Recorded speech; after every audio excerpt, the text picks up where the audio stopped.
فرمایا بعض گمان بھی بعض خیال بھی گناہ ہیں، کیسے بچیں؟ فرمایا ولا تجسسوا، یہ جاسوسی چھوڑ دو، یہ کسی کی باتوں، چھپی ہوئی باتوں کو تلاش کرنا چھوڑ دو، اس سے تم گمانوں سے بچو گے، وسوسوں سے بچو گے، خیالات سے بچو گے۔ نفسیاتی طور پر جو لوگ پاک صاف ہوتے ہیں نا، ان کی زندگی مطمئن ہوتی ہے۔ بہت زیادہ مال، دولت، وجاہت، شہرت کے باوجود جو لوگ نفسیاتی طور پر کسی میل کچیل کا شکار ہوتے ہیں، ذہنی طور پر، وہ ساری صلاحیتوں کے باوجود بھی کمزور، بے چین اور بے سکون رہ جاتے ہیں۔ زندگی میں گمان، سوچ، اپنی نفسیات کو ہمیشہ اچھا رکھیں، کبھی بھی اپنے آپ کو الجھاؤ کا شکار نہ ہونے دیں۔ جس آدمی نے سکون لینا ہے اس نے بھی یہاں سے لینا ہے، اپنے اندر سے۔ جس نے مطمئن ہونا ہے اس نے بھی خود بخود ہی ہونا ہے، اور جس شخص نے بے سکون رہنا ہے اس نے بھی خود بخود ہی رہنا۔ میرے نبی کریم علیہ السلام نے اپنے صحابہ کو مطمئن زندگیاں فراہم کیں، اطمینان بخش رویے حضور نے دیے۔ آپ غور فرمائیں گے کہ غریب ترین صحابہ بھی جب کوئی ان سے پوچھتا تھا کیفیت کیا ہے تو وہ کہتے تھے الحمدللہ، اللہ نے ہمیں نبی کریم کا غلام بنا دیا ہے۔ اب ہم خود اپنے آپ کو اتنا نفسیاتی طور پر کمزور کر لیتے ہیں، سوچ سوچ کے کہ فلانا بڑا ہو گیا ہے، میں چھوٹا رہ گیا ہوں، فلاں آدمی آگے نکل گیا ہے، میں پیچھے رہ گیا ہوں۔ یہ چیز انسان کو کمزور کرتی ہے۔ انسان اگر یہ تصور کر لے کہ جو میرے حق میں بہتر تھا میرے رب نے مجھے عطا کر دیا ہے، اسے سکون نصیب ہوتا ہے، پھر نفسیاتی مسائل ختم ہوتے ہیں۔ بڑے بڑے سمجھدار لوگوں کو کالا جادو ہو جاتا ہے، اور بڑے بڑے عقل مند لوگ ہوتے ہیں جن کی بھابھی انہیں نظر لگا دیتی ہے۔ بڑے بڑے سمجھدار لوگ ہوتے ہیں کہ جن کی دکان کے آگے کوئی تعویذ پھینک جاتا ہے۔ بڑے سمجھدار لوگ ہیں لیکن وہ چھوٹی چھوٹی باتوں سے اتنے کمزور ہو گئے کہ سانپ سے ڈرتے ڈرتے رسیوں سے بھی ڈرنا شروع کر دیا۔ رسیوں سے، وہ جی میں صبح کل چل رہا تھا تو میرے پیچھے کوئی چل رہا تھا تو میں نے کہا سایہ ہوگا آپ کا، وہی ساتھ چلتا ہے۔ ایک حدیث ہے ترمذی شریف کی، اسے یاد کر لیں، بڑا نفع دے گی۔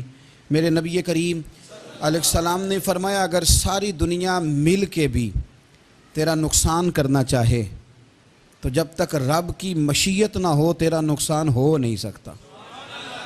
ختم ہو گئی بات، باہر آ جائیں اس چیز سے۔ اور فرمایا سارے زمانے کے لوگ مل کر تیرا نفع کرنا چاہیں تو جب تک اللہ نہ چاہے وہ تیرا کوئی نفع کر نہیں سکتے۔ نقصان بھی اللہ کی مشیت پہ ہے، نفع بھی اللہ کی رضا پہ ہے، تو پھر آپ بلا وجہ لوگوں کو دیکھ کر ٹینشن کیوں لیتے ہیں؟ پریشانی کاہے کی ہے؟ آزمائش کس بات کی ہے؟ اپنے آپ کو سکون دیں، اپنے آپ کو مطمئن کریں، کہیں رب بڑا ہی مہربان ہے، اس نے جہاں اچھا سمجھا ہے وہاں اس نے مجھے رکھا ہے۔ اپنے ذہن کو اطمینان دیں، سکون دیں۔ میرے نبی کریم علیہ السلام کی پوری حیات مبارکہ میں آپ کو شکوہ نہیں ملے گا کہیں بھی۔ حضور یتیم پیدا ہوئے، کتنی دفعہ آپ کو کتابوں میں ملتا ہے کہ حضور روئے ہوں کہ میرا باپ ہوتا تو ایسے ہوتا، میری اماں ہوتی تو ایسے ہوتی۔ ہم روز نہیں روتے۔ نبی کریم صلی اللہ تعالیٰ علیہ وسلم نے اپنی زندگی ساری آزمائشوں میں گزاری۔ کہیں آپ کو محسوس ہوتا ہے کہ نبی کریم صلی اللہ علیہ وسلم کسی کے پاس بیٹھے اور فرمایا آؤ میں تمہیں اپنے دکھ سناؤں؟ ہمیں تو مسئلہ بن گیا ہے، ہم لوگوں نے اپنے آپ کو غیر مطمئن بنا لیا ہے۔ ہم ان ساری چیزوں کی ڈیمانڈ کرتے ہیں جو ہمارے مالک نے مناسب نہیں سمجھی ہمیں دینی۔ ہمیں اپنے آپ کو مطمئن کرنا چاہیے، سکون میں رکھنا چاہیے۔ اگر آپ تھوڑا سا اپنے آپ کو سکون دیں، اطمینان دیں، کہیں الحمدللہ اللہ تبارک و تعالی جہاں جس کو چاہتا ہے وہاں اسے بٹھا دیا کرتا ہے. پھر ہم لوگوں کا منصب چھیننا چاہتے ہیں، حسد کرتے ہیں، بغض پیدا ہوتا ہے، عداوت پیدا ہوتی ہے، نقصان ہوتا ہے. فطری طور پر جو صلاحیتیں اللہ نے دی ہوتی ہیں ان کو بھی زنگ لگ جاتا ہے، زنگ لگنے لگتا ہے ان سب چیزوں کو جو اللہ نے اپنے فضل سے ہمیں دی ہوتی ہیں. تو بات کو یاد رکھیں کہ زندگی میں آپ مطمئن ہو جائیں کہ رب کریم نے جو دیا ہے وہ کمال ہی دیا ہے، کمال ہی. حضور کی ایک زوجہ محترمہ تھی تو ان کے ہاتھ ذرا لمبے تھے، مومنوں کی ماں.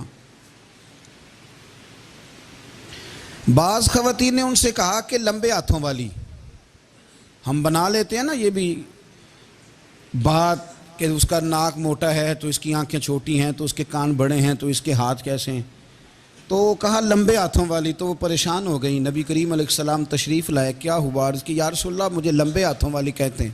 تو حضور فرمانے لگے یہ پریشان ہونے والی بات ہے کہ خوش ہونے والی بات؟ یا رسول اللہ کیا مطلب؟ فرمایا تو کہہ کہ رب نے لمبے ہاتھ اس لیے دیے ہیں تاکہ میں سخاوت زیادہ کر سکوں.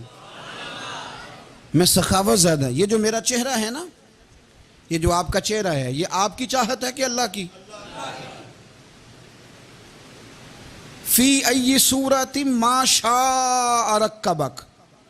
اللہ فرماتے ہیں جیسے میں نے چاہا ہے ویسے تجھے بنایا ہے. تو اگر میرا موٹا ناک، میری چھوٹی آنکھیں، میری بڑی آنکھیں، میرے چپٹے کان، یہ میرے تو نہیں، یہ تو میرے رب کی چاہت ہے. مجھے اپنے موٹے ہونٹوں سے نفرت کرنی چاہیے کہ اللہ کی چاہت سے پیار کرنا چاہیے؟ مجھے اپنے کالے رنگ پر پریشان رہنا چاہیے کہ رب کی چاہت پر مجھے پیار آنا چاہیے؟ اللہ کی چاہت پر پیار کر، یہ چاہت ہے اللہ کی، یہ چاہت ہے. تو اللہ کی چاہت سے محبت کر. تو پریشان ہو رہا ہے فلانے کا رنگ ہو رہا ہے تو میرا کالا ہے، فلانے کا مکان بڑا ہے تو میرا چھوٹا ہے، فلاں بڑی گاڑی میں کیسے بیٹھ گیا؟ بھئی اللہ نے چاہا تھا بیٹھ گیا.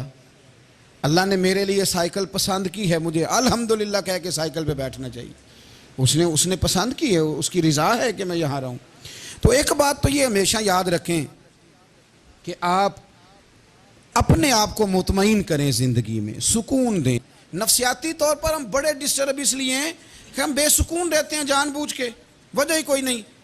لیکن جب تک زندگی ہے اللہ نے زندہ رکھنا ہے، اور جب وقت آ جانا ہے تو پھر کوئی ہمیں بچا سکتا.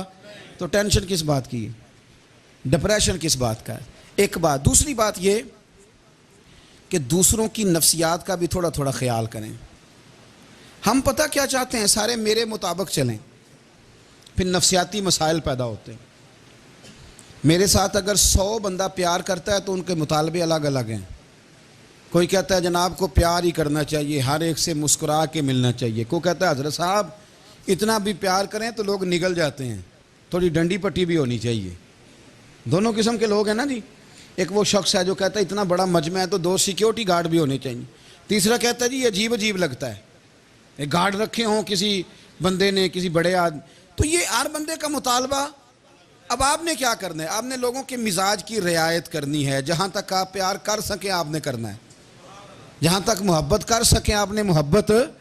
نبی پاک نا بچوں کے مزاج کا خیال کرتے، چھوٹے بچوں. حضور پاک سے گزرتے تو فرماتے السلام علیکم.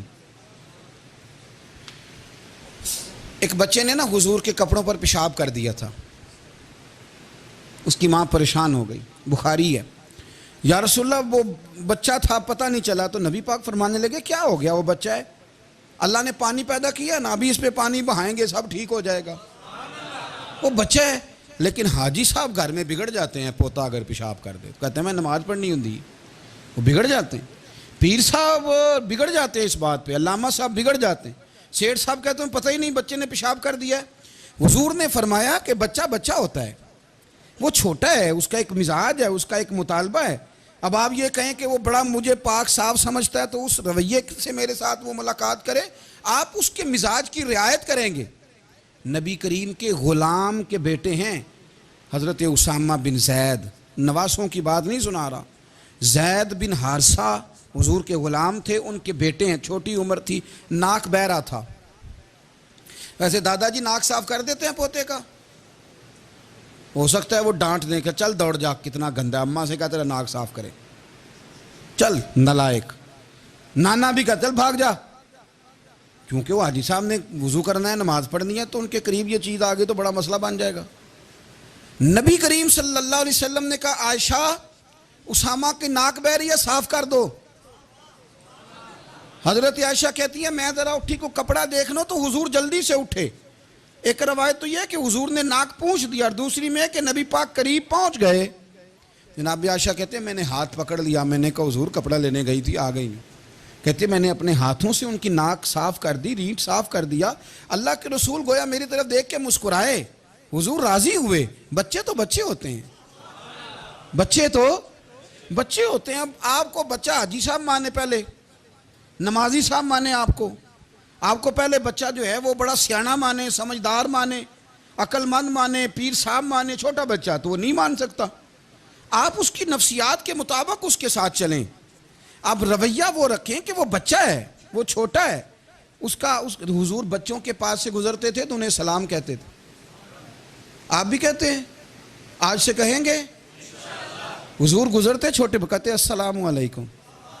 اور نبی پاک صلی اللہ علیہ وسلم کبھی کبھی نا بچے کھیل رہے ہوتے تو حضور بیٹھ جاتے، فرماتے یار میرے سینے سے تو لگو۔ حضور زمین پہ بیٹھ جاتے، بچہ یوں ہاتھ پہ، بچہ دوڑا آتا، حضور کے سینے سے جب لگتا تو نبی پاک گر جاتے اور فرماتے اوئے ہوئے تم نے تو مجھے گرا ہی دیا ہے۔ یہ بچوں کے ساتھ آپ جو رویہ رکھیں گے وہ میٹھا ہوگا۔ اب آپ کہیں گے چونکہ اب میں ایک عہدے پہ ہوں، میں ایک منصب پہ ہوں، تو یہ آپ کی نفسیاتی کمزوری ہے۔ پھر کیا ہوتا ہے، بچوں کو ڈانٹ کے رکھا جاتا ہے، بے جا ڈانٹ ڈپٹ، بے جا سختی، اور بے جا ان کے ساتھ رویے، اور ان کے ساتھ بڑی عجیب و غریب قسم کی جو ہے وہ ہماری جو ہے وہ گھٹن گیپ آ جاتا ہے بچوں کے درمیان۔ بچے، میں کہا کرتا ہوں، پھر بچے ہمیں دکھ نہیں سناتے، وہ پھر غلط آدمی کو دوست بناتے ہیں، پھر اس غلط آدمی کو اپنی بات بتاتے ہیں، غلط آدمی رازدار بن جاتا ہے۔ آپ ان کی نفسیات کے مطابق ان سے پیار کریں، انہیں ٹائم دیں۔ آپ دیکھیں یہ کیا سوچتے ہیں، کیا کہتے ہیں، کس طرح کا ان کا رویہ ہے بچوں کے ساتھ۔ پھر نوجوان جب کوئی ہو جاتا ہے تو اس کی سوچیں جوان ہو جاتی ہیں۔ نوجوانوں سے معذرت کے ساتھ نبی پاک علیہ السلام نے نوجوانوں کی حکومت سے پناہ مانگی، نوجوانوں کی حکومت سے پناہ مانگی ہے، اس لیے کہ نوجوان بڑی جلدی پیار بھی کرتا ہے اور بڑی جلدی نفرت بھی کرتا ہے، سوچیں مضبوط نہیں ہوتی۔ نوجوان آدمی، جوان آدمی، بکھری ہوئی سوچیں ہوتی۔ میرے رسول کریم صلی اللہ علیہ وسلم نوجوانوں سے ان کے مزاج کے مطابق ڈیل کرتے تھے، ان کی طبیعت کے مطابق ان کی ذہن سازی کرتے تھے۔